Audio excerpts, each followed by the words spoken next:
As igrejas estão evitando, as igrejas evangélicas, seus respectivos pastores, eles estão evitando de cantar música que fala de fogo. Nada de fogo, porque está fazendo muito calor, irmãos. Tem que cantar chuva, chuva de poder, manda chuva, Senhor, calor já está demais. A gente não está aguentando, não. Aqui, é bom louvar o Senhor. Eu fico muito feliz quando eu ouço, vou falar o Marcelo, né? E a Marisa cantando. Eu fico muito tocado por Deus. Não só eles, mas quando eu vejo alguém, eu ouço alguém cantando para o Senhor. Porque, irmãos, nós estamos ouvindo tanta besteira nesse mundo, tanta porcaria. Passou um carro um dia aqui cantando uma música, que não era o cara que estava cantando, era o demônio. Mas coisa mais horrível, nós estamos nos dias de ouvirmos a Deus.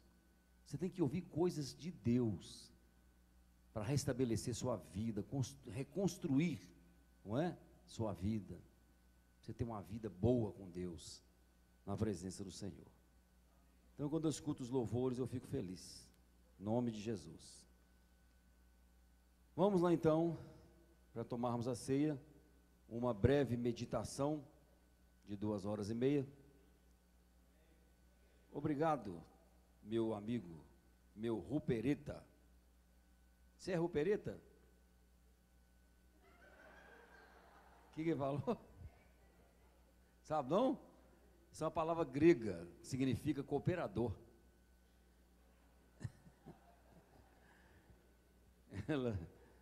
Ele já foi padre. O nome dele foi mesmo, ele celebrava a missa aqui numa capela que tinha aqui embaixo. Aqui. Eu lembro disso. E ele tem todo jeitinho, né? Muito delicado. Homem de Deus. Laudelino é engraçado demais. Irmãos, qual o tema da mensagem? O rosto de... Você ouviu o Ailton cantando um pedacinho? Eu me lembro quando eu converti há 37 anos atrás. A irmã Terezinha, a gente congregava com o falecido pastor Glaico Terra Pinto, na Igreja Batista da Floresta, isso na década de 80. E a irmã Terezinha cantava todos os cultos de domingo e terça-feira, ela cantava essa música. Ela tinha uma voz linda, maravilhosa, e o Senhor a levou, né? Foi embora, deixou muita saudade. Sempre que eu ouço a história de Cristo, fico a lembrar com muita emoção. E ela cantava bacana. Não creio num Cristo vencido, eu creio num Cristo que é vencedor. Que maravilha, né? Graças a Deus. Então vamos lá falar sobre o rosto desse Cristo maravilhoso. Presta bem atenção. Aqui. A primeira coisa que eu vejo aqui na vida do salmista, aliás, vão lá embaixo, no finalzinho do versículo número 2, que fala assim: para que se conheça na terra o teu caminho e em todas as nações a tua salvação.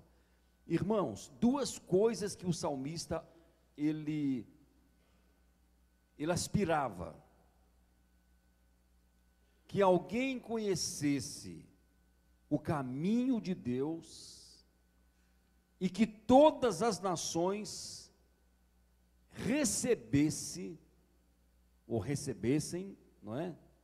Mais de uma, a salvação em Cristo Jesus. E é justamente o anseio do coração de Deus. A vontade de Deus é aquilo que o nosso apóstolo São Paulo escreveu a Timóteo: insta, prega a palavra no tempo, fora do tempo, para que todos cheguem ao pleno conhecimento da verdade. O desejo de Deus é salvar a humanidade.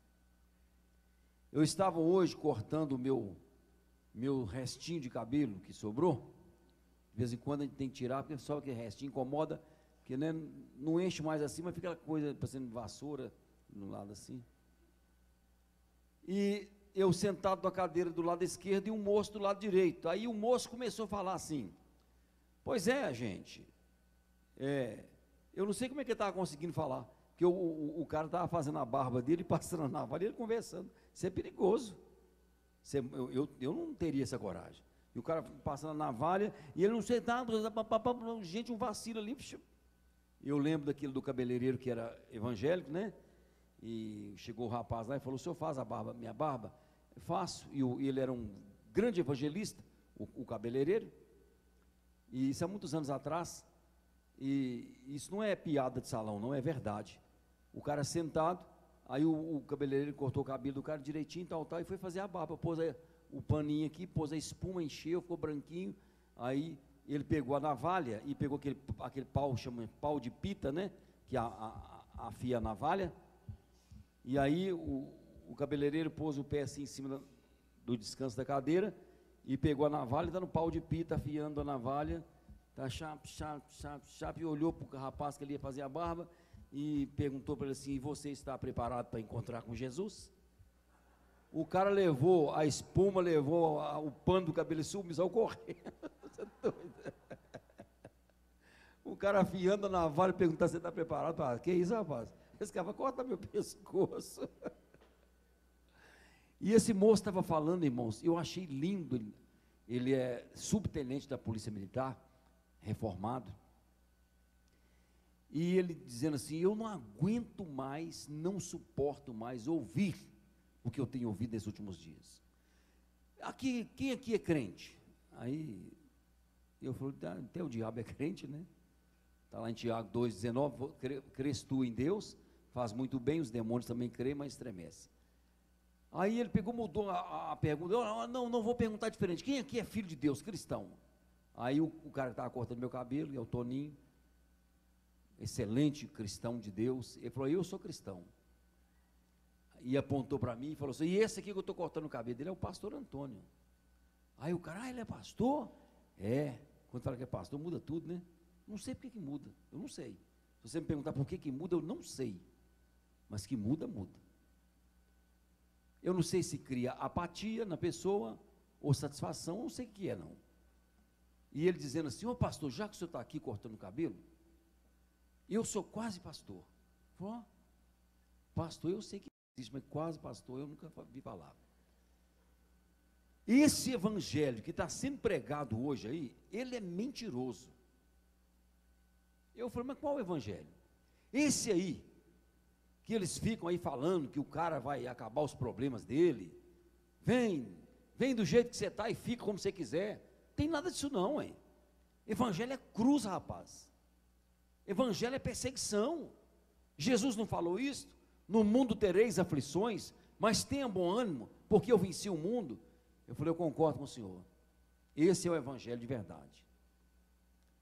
Então, irmãos, nós estamos observando uma coisa: o mundo está mergulhado nas obras do diabo. O ser humano perdeu a sensibilidade de humanidade. Os homens, é como se eles estivessem transformados em animais selvagens. E tem lugar que não pode nem falar de Deus. Existem países que, se você gritar assim: Jesus, a sua cabeça já rolou, fica só o toco para baixo. É uma coisa incrível esse negócio. E eu lembro lá do conselho que Deus usou o profeta Isaías. No capítulo 1 de Isaías, olha o que Deus fala, irmãos: criei filhos e os exalcei, ou seja, eu cuidei deles, vírgula, mas eles esqueceram de mim. Aí o profeta Isaías fala outra coisa. Olha aqui, eu fico indignado quando eu leio isso na Bíblia. O boi conhece o seu possuidor, e o jumento,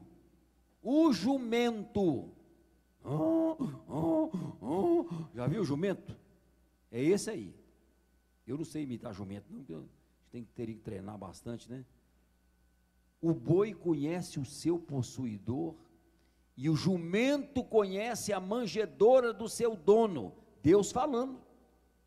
Mas o meu povo não me conhece. Irmãos, isso dá vontade de chorar. O boi de 4 patas, que não tem raciocínio, que não pensa, que baba. O boi não baba? Sim ou não? E por que o boi baba? Porque ele não sabe cuspir. Se ele soubesse cuspir, ele não babava. Não estava no script, mas vamos lá. Um animal de 4 patas conhece o dono dele. Se chegar eu lá perto do boi e o dono dele com a vasilha de comida na mão, o boi vai olhar para minha cara assim, ó, e vai fazer assim, ó, e vai direto na mão do dono dele. O boi conhece o seu dono. O jumento conhece a manjedoura de quem trata dele. Aí Deus fala, mas o meu povo não me conhece. Irmãos, que coisa terrível. E o salmista, ele diz aqui, para que se conheça na terra o teu caminho e em todas as nações a tua salvação. Agora, eu te faço uma pergunta. Quando é que alguém que não tem Jesus no coração, estou falando, referindo a essas pessoas, quando é que essas pessoas que não têm conhecimento de Deus, que não têm Jesus no coração, quando é que elas vão conhecer o caminho de Deus? E quando é que as nações vão se salvar? Quando é que vai acontecer esse episódio? Quando? Que dia? Que hora? Aí, irmãos, o versículo número 1 é a nossa chave para explicar isso. Por quê? Sabe quando vai acontecer isso? Que o povo lá fora vai conhecer o caminho de Deus e as nações vão se converter? Sabe quando? Eu te explico. Primeiro, o que é que o salmista fala na abertura do versículo número 1? Deus tenha misericórdia de nós. Lá no final ele diz que alguém precisa conhecer o caminho de Deus e se salvar. E ele, o salmista, seria, para esse acontecimento, alguém conhecer o caminho de Deus e se salvar, o salmista seria um instrumento para isso acontecer. Mas ele diz o seguinte, mas como que alguém vai conhecer o caminho de Deus e vai se salvar, se não tem uma identificação de uma personalidade apurada, aguçada, para que alguém de fato conheça Deus? Aí ele entra com esse recurso, ele fala, Deus, para esse milagre acontecer, eu como instrumento do Senhor, fazer alguém conhecer o seu caminho e se salvar, primeira coisa que eu preciso da misericórdia do Senhor. Agora eu te pergunto outra coisa, qual é o significado ou a etimologia da palavra misericórdia? Lá em Lamentações de Jeremias, capítulo 3, versículo de número 22, diz assim, porque as misericórdias do Senhor não têm sido a razão de não sermos consumidos, porque as suas misericórdias não têm fim. Me explica, por favor, o significado dessa palavra misericórdia, que nós tanto falamos dela. Quando alguma coisa ruim chega perto de você, qual a primeira coisa que você fala? Misericórdia. Não é? Quando alguém chega e fala assim, eu não vou te pagar aquilo que eu te devo, não, misericórdia. Quando a moça vai dar o cartão vermelho para o rapaz, está terminando o namoro, ele, misericórdia. Se for doida, menina, misericórdia. Quando o filho chega perto do pai e fala assim, pai, o senhor me dá R$ 50? O pai fala, menino, misericórdia. Irmãos, qual é a etimologia desta palavra misericórdia? Eu fui fazer uma viagem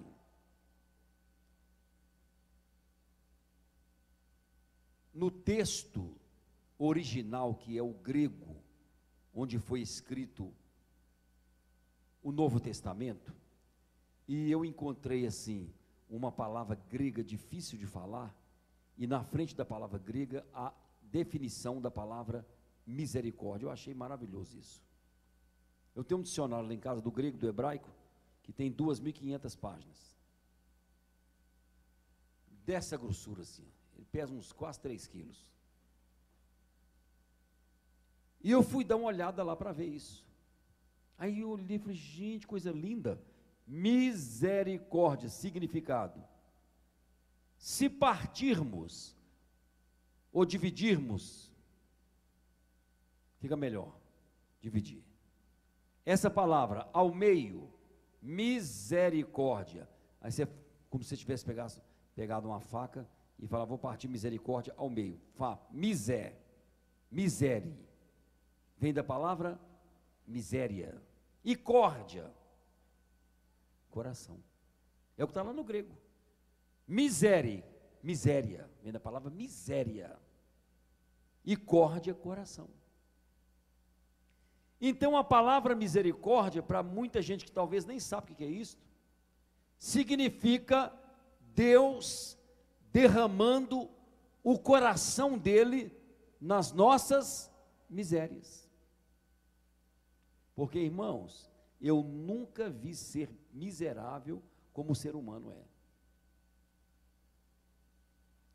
Parece que o ser humano, ele se dá bem com a miséria, em muitos ângulos da vida. Então Deus chega com o seu coração e derrama sobre as nossas misérias, e por isso que o Jeremias diz lá em Lamentações que nós não somos consumidos. Tem uma passagem no Velho Testamento que diz assim: se não fora Deus que olhasse para nós, Israel que o diga, já teríamos sido engolidos e destruídos. Se Deus não derramasse o coração dele na sua vida, até aqui agora, antes de você chegar para essa reunião, Satanás já tinha peneirado, eu ia falar peneirado com a sua vida. E foi isso que Jesus falou para o Pedro. Jesus falou para ele, Pedro estava muito eufórico, Pedro estava muito querendo exibir a identidade humana dele. Pedro gostava muito disso. Tem muita gente assim. A autossuficiência humana. Jesus falou com ele assim: Pedro, chega aqui. Satanás me pediu para cirandar com a sua vida, e eu não permiti. Você sabe que há momentos na sua vida, na minha vida, que a gente nem sabe, mas Deus livra a gente de cada desgraça, que você não sabe o tamanho dela. Se os seus olhos pudessem ser rasgados, espiritualmente falando, como diz lá no grego, dilacerado, aberto, escancarado, você ia ver uma guerra no mundo espiritual, positivo em detrimento do mundo espiritual negativo. Você ia ver demônios tenebrosos lutando para poder destruir a nossa vida. Quando é que o mundo vai saber que existe o caminho de Deus? Quando Deus derramar sobre nós o seu coração e cancelar todo o ápice de miséria nas nossas vidas. Aí, irmãos, o salmista, ele continua dizendo assim: Deus tem misericórdia, tenha misericórdia de nós. E depois, tem outra frase: o que está aí? Nos abençoe. Diga, nos abençoe. Ele pediu para Deus derramar o coração dele, nas misérias dele, e depois ele fala: agora, falta uma coisa, Senhor, eu quero que o Senhor me abençoe. Aí eu fui lá para o grego de novo, fazer uma pesquisa sobre a palavra abençoar. Tem uma palavra grega escrita lá, e na frente a tradução em português. E abençoar significa completar. Aí, ó. Ou seja, Deus derrama o seu coração nas nossas misérias, porque nós estamos incompletos. Irmãos, se nós fizermos uma avaliação de dentro para fora, nós vamos sentir que nós estamos incompletos. A gente tem um negativismo atuando contra nós, para nos tirar da presença de Deus. Nos encontramos faltosos com Deus em muitas áreas. Se você fizer uma análise da sua vida, você vai ver que está faltando alguma coisa aí. Deus se propõe em nos usar de uma forma soberana, Ele se propõe em nos trazer as suas benevolências, mas a gente encontra vazio para receber tudo isso. A gente acaba vivendo aquela vida puramente de religiosidade.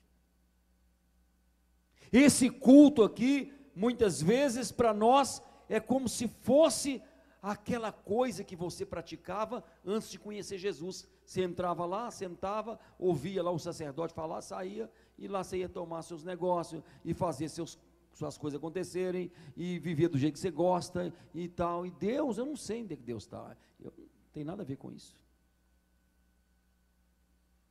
O salmista, ele desejou que Deus o completasse. Senhor, derrama sobre nós o seu coração, apaga as nossas misérias, e, por favor, e nos completa. Irmãos, sempre falta alguma coisa.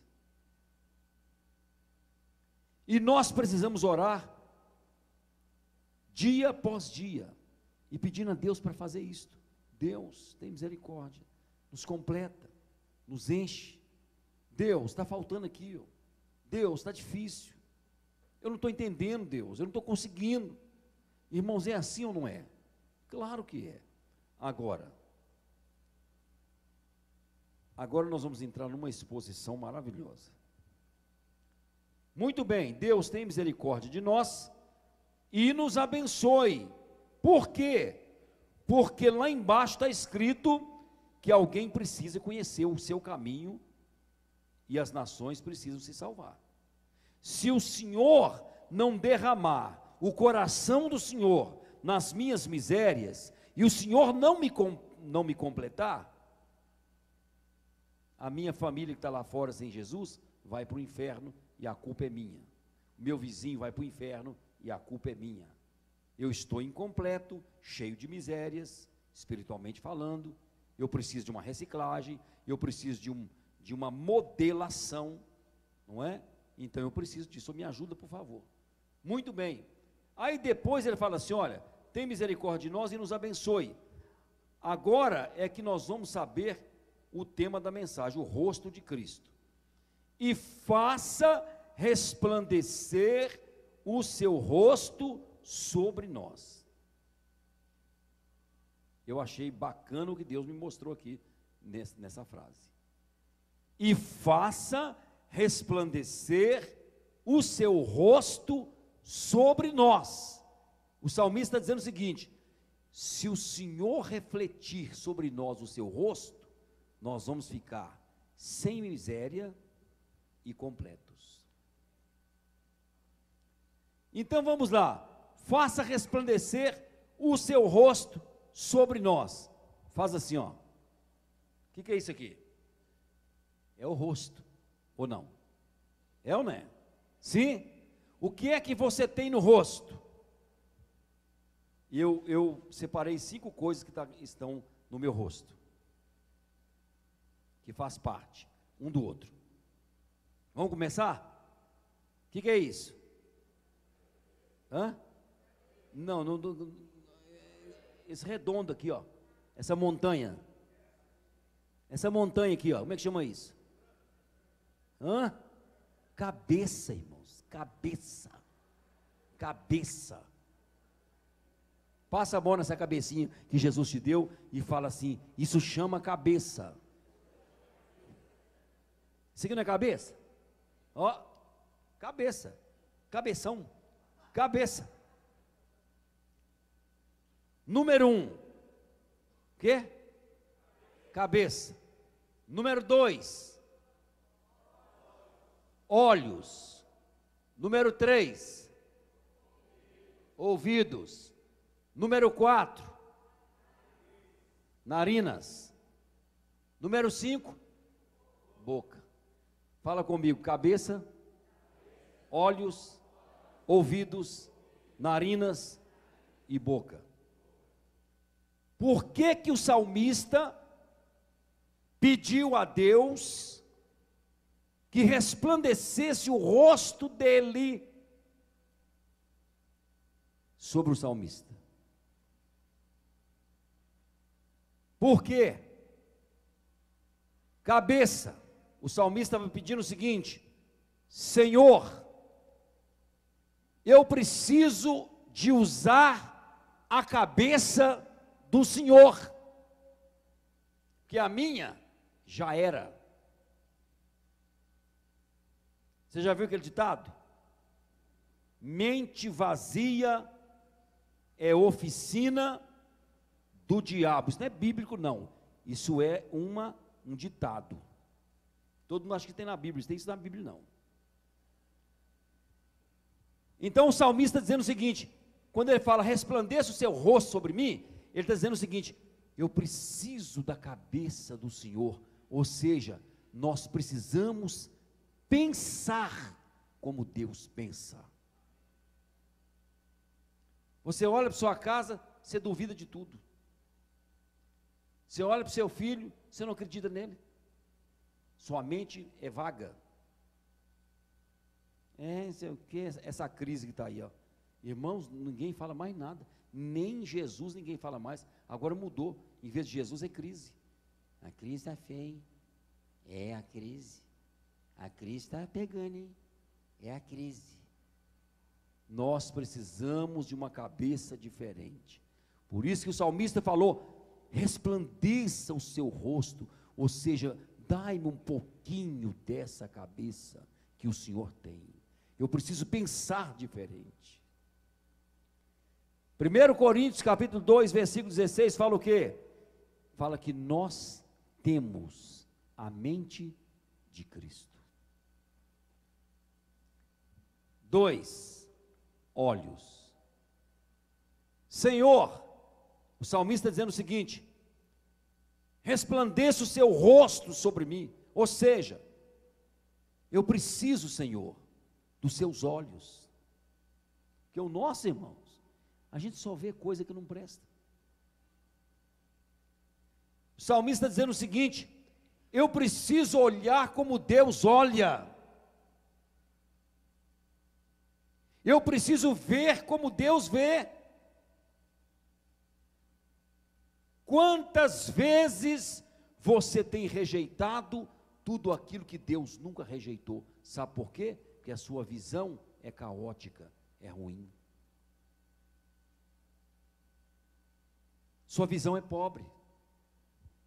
A minha também.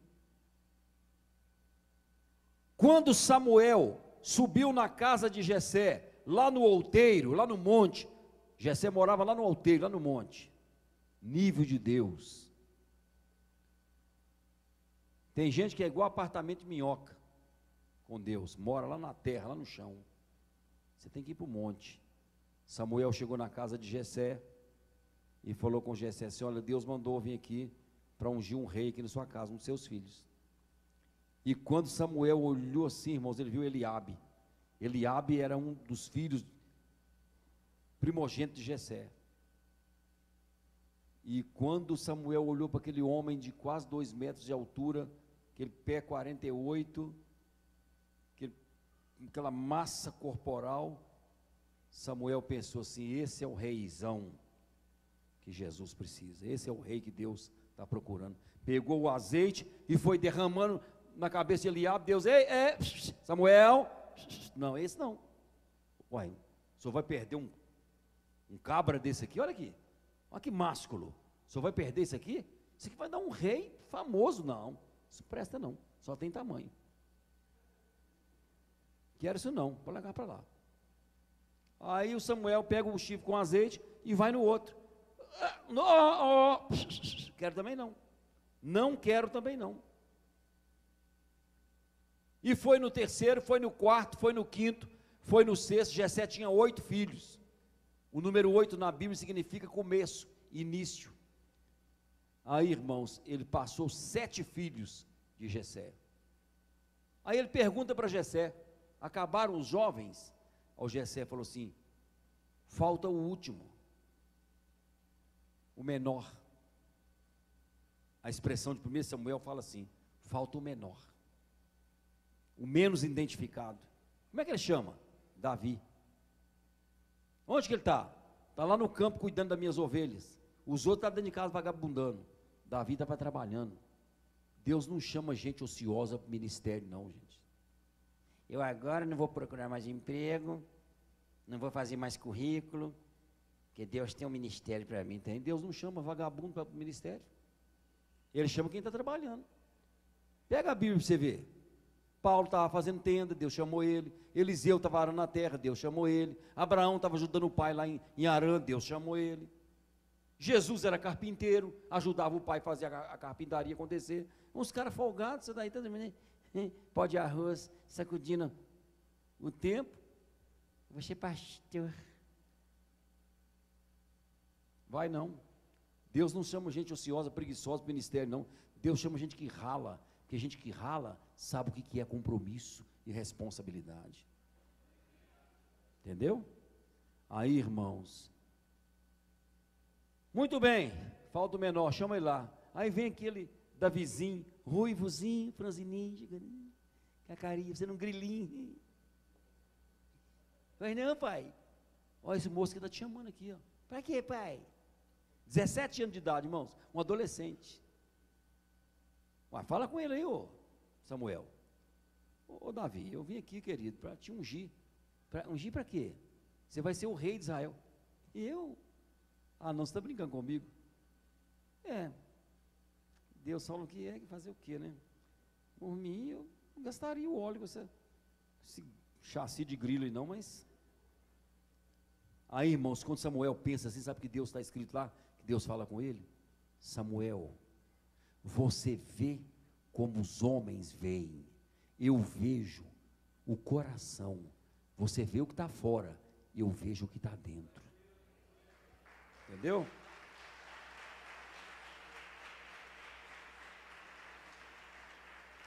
Por isso que o salmista fala aqui: eu preciso dos seus olhos, está no rosto. E depois, o que é que tem mais? Cabeça, olhos e ouvidos. Ouvidos. Para que serve o ouvido? Ou os ouvidos? Para poder ouvir. Se você não consegue ouvir, você não faz nada na vida. Irmãos, aí eu faço uma pergunta: que tipo de audição é a nossa? O que é que você tem ouvido nos últimos dias? Qual é o tipo da sua audição? O que é que você tem escutado nesses últimos dias? Eu estava vendo uma dona com a Bíblia no ponto do ônibus, uma senhora de uns 40 e poucos anos, E ela com a Bíblia, assim, serva de Deus. E ela assim, ó, no ponto do ônibus. E eu estava lá também. Aí para um carro e para outro carro. Aí dentro do carro estava um som estridente. Aquele som.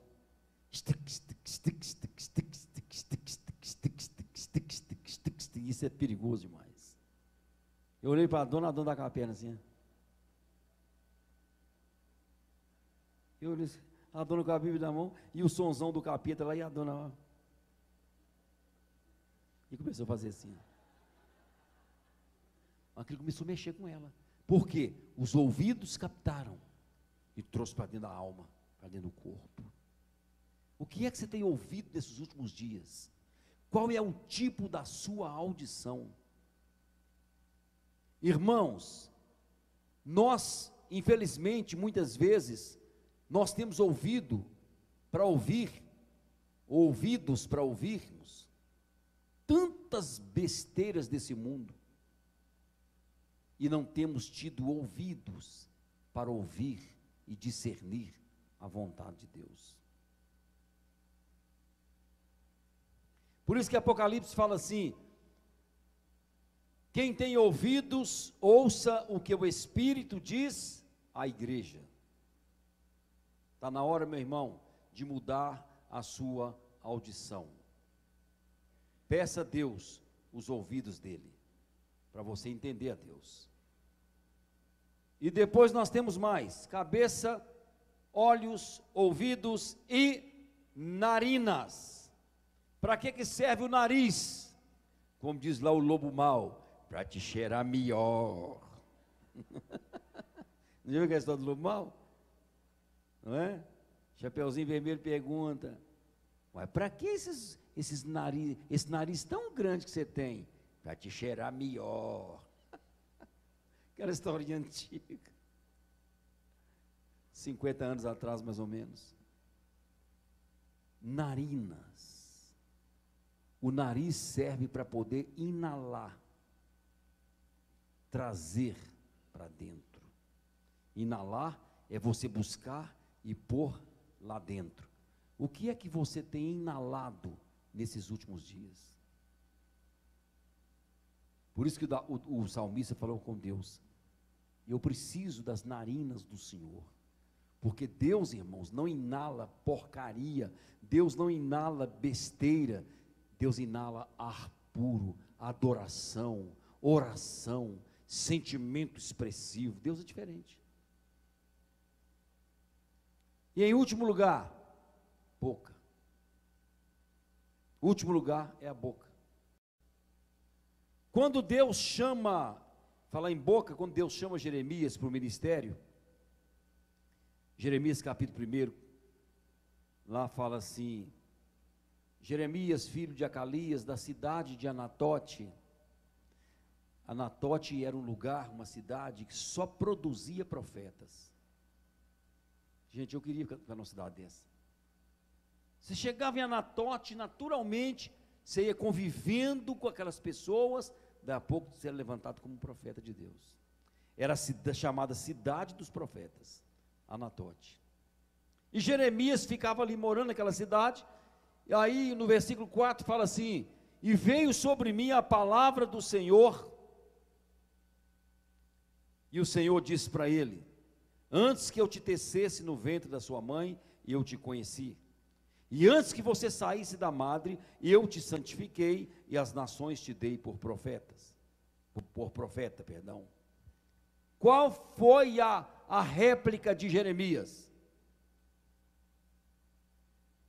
Ah, Senhor, eu não sei falar, porque eu não passo de uma criança.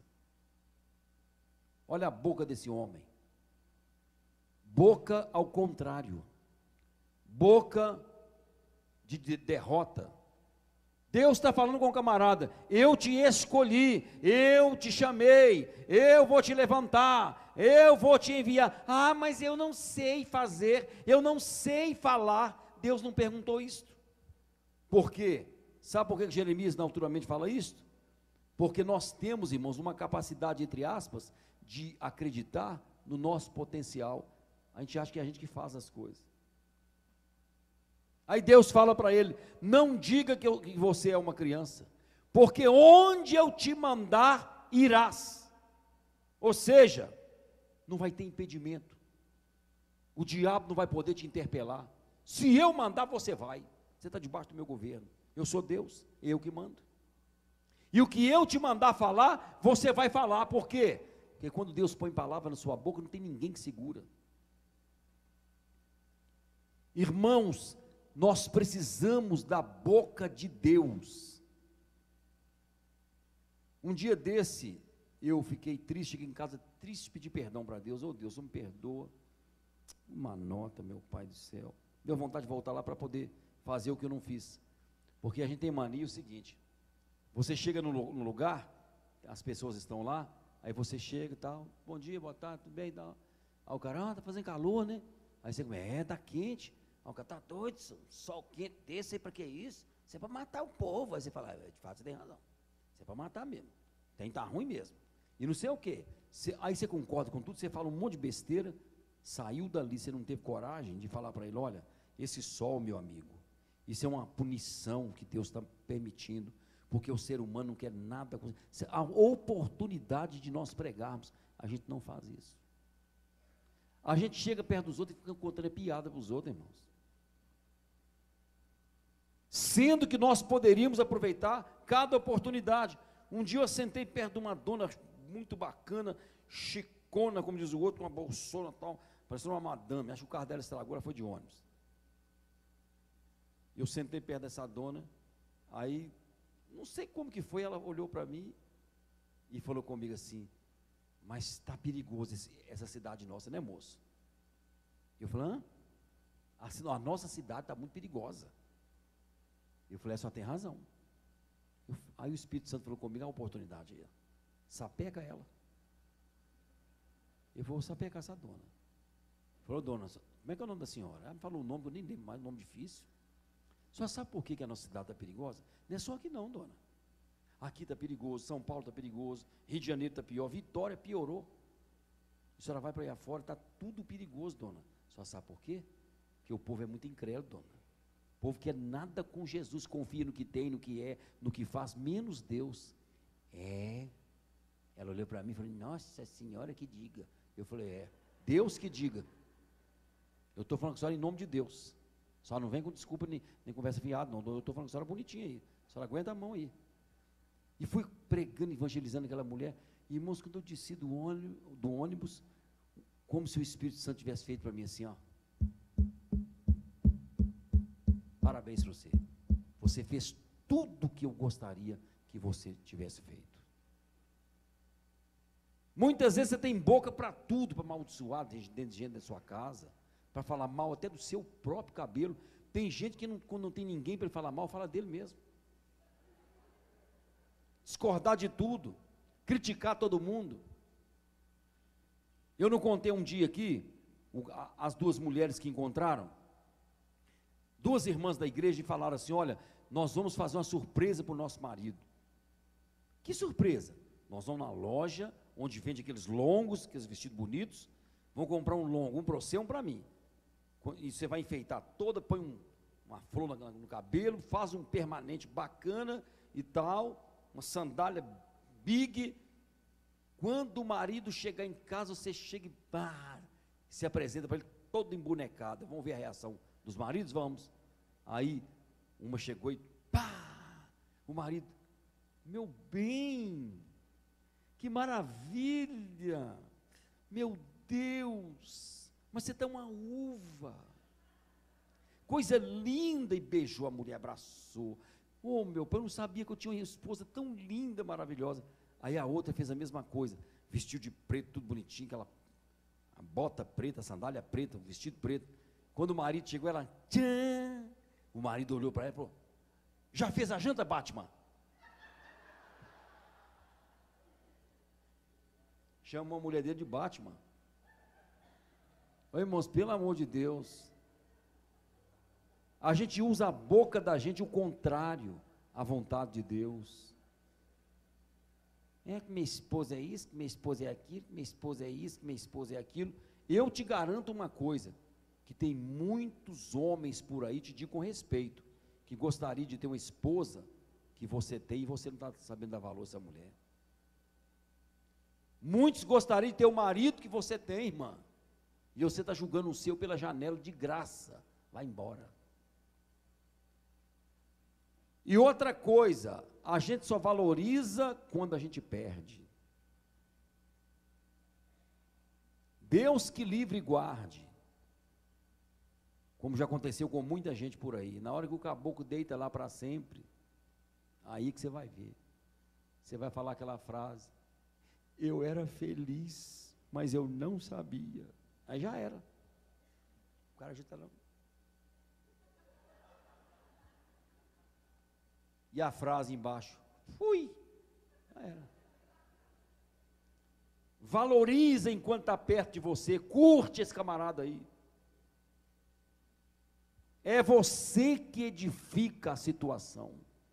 Usa a sua boca para profetizar a verdade de Deus. O diabo fica falando para você que seu marido não presta, ele é safado, mentiroso.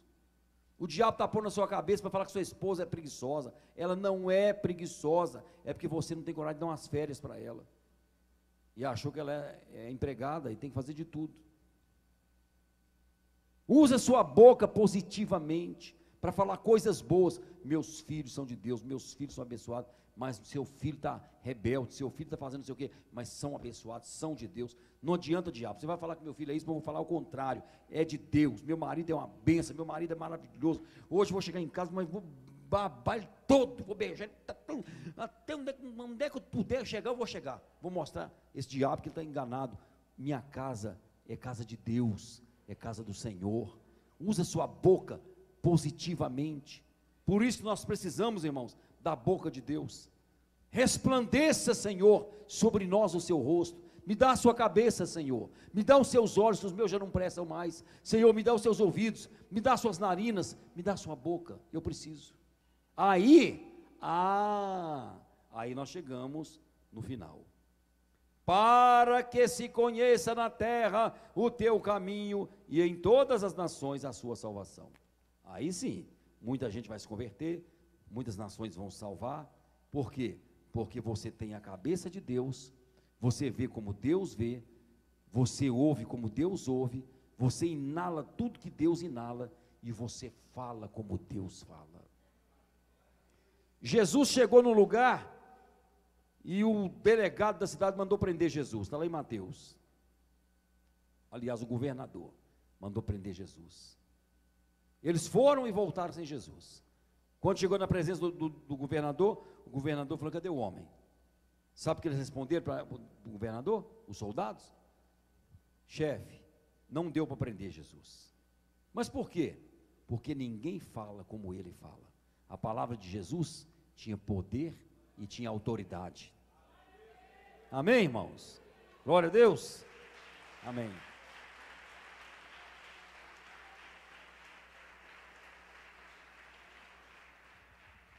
E está na hora de tomarmos a ceia do Senhor.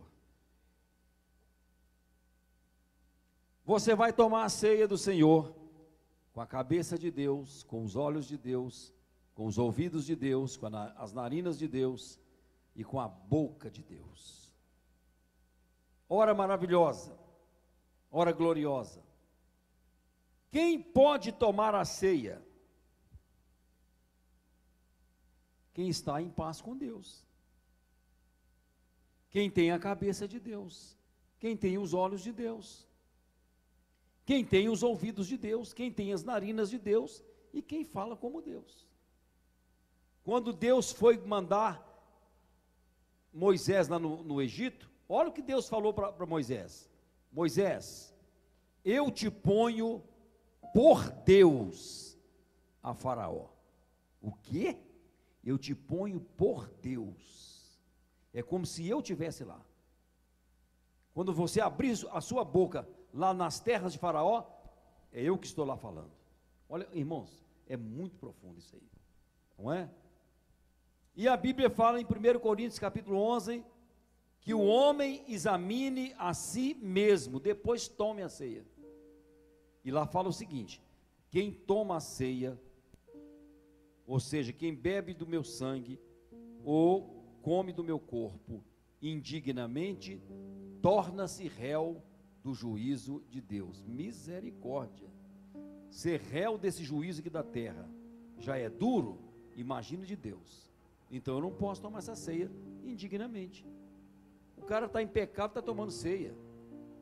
Aí Paulo fala, por isso que há muito entre vós que dormem, que estão fracos e doentes, e que morrem. É sério, irmãos, é sério, não é? Então nós vamos orar agora agradecendo a Deus. Os irmãos vão subir aqui já, para pegar os elementos da ceia, e você pode ficar de pé em nome de Jesus. Pai Santo, abençoe essa ceia, que será ministrada para a honra e glória do Teu nome, Senhor. Nós te pedimos a Tua bênção, em nome de Jesus, amém. Pode distribuir para o povo aí, enquanto os irmãos vão louvar o Senhor. Você vai receber o cálice e o pão, em nome de Jesus.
Levanta a sua mão quem ficou sem o cálice, sem o pão.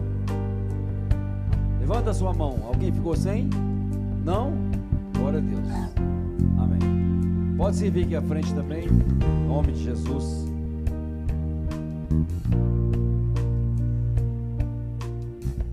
Nós vamos sair daqui hoje pensando nisso, irmãos.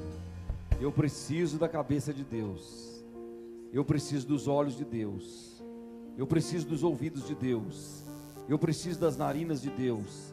E eu tenho que ter uma boca igual à boca de Deus. Por isso que o tema da mensagem diz o rosto de Cristo, não é? E é no rosto que tem tudo isso: a cabeça, os ouvidos, os olhos, as narinas e a boca. Graças a Deus.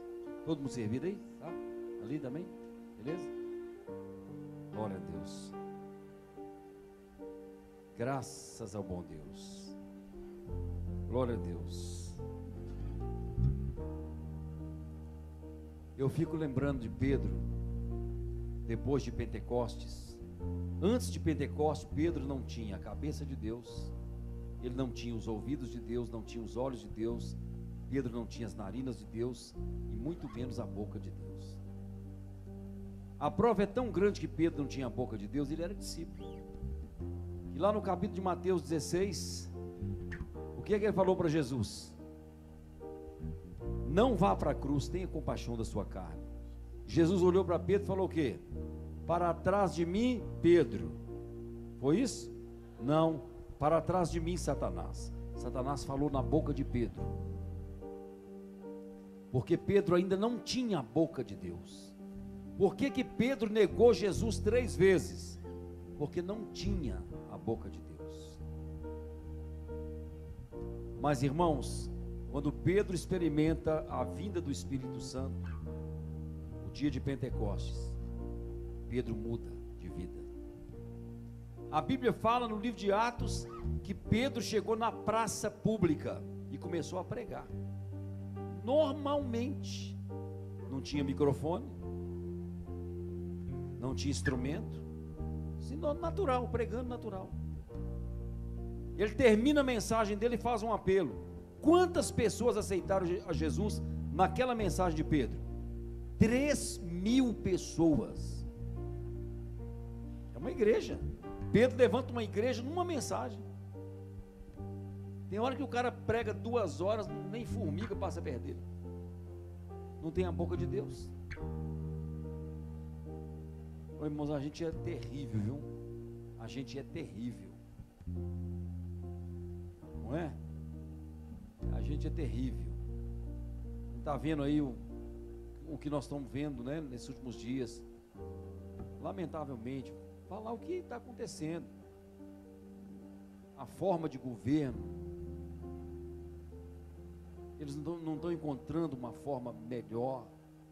Não é só aqui não, isso é mundial, o mundo inteiro. É mundial. Aí a gente abre a boca e fala o quê? Pegar e matar, torcer o pescoço. A boca da gente, a boca da igreja. Em vez da igreja profetizar a vida, profetiza morte. Nossa Deus, mas Deus vai mudar isso aí. Em nome de Jesus. Irmãos, na noite que Jesus foi traído, diz a palavra em Mateus 26, 26, que ele tomou o pão, ele deu graças e ele partiu o pão, e ele disse para o mundo. Ele disse para o mundo? Não, ele diz para os discípulos, para os seus discípulos. O compromisso de Jesus não é com o mundo.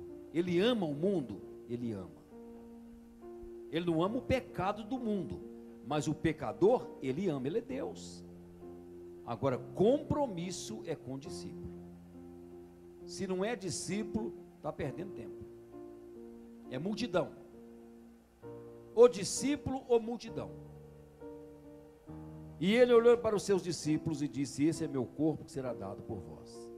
Ele disse para os discípulos assim: comei todos vós. Podemos comer?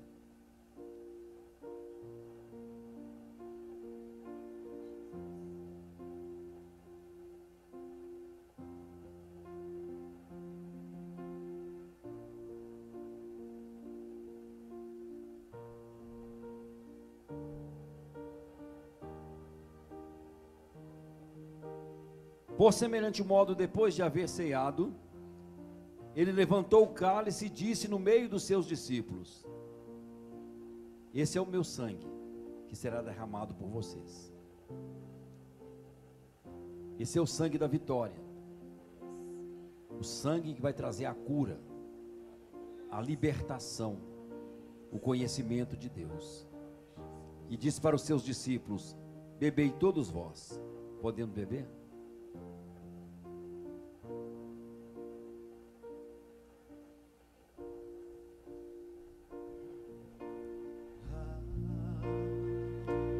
Mais que a neve, mais que a neve, sim, neste sangue lavado, mais alvo que a neve serei. Alvo mais que a neve,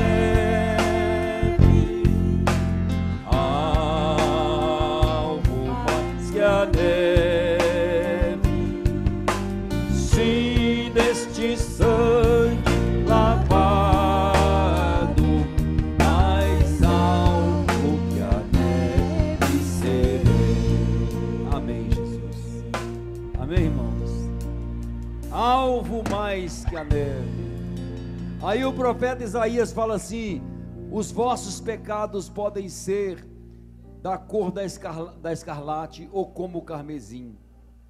Aí Deus fala assim, Deus fala através do profeta: mas eu os tornarei mais branco do que a branca lã, e dos vossos pecados eu jamais me lembrarei.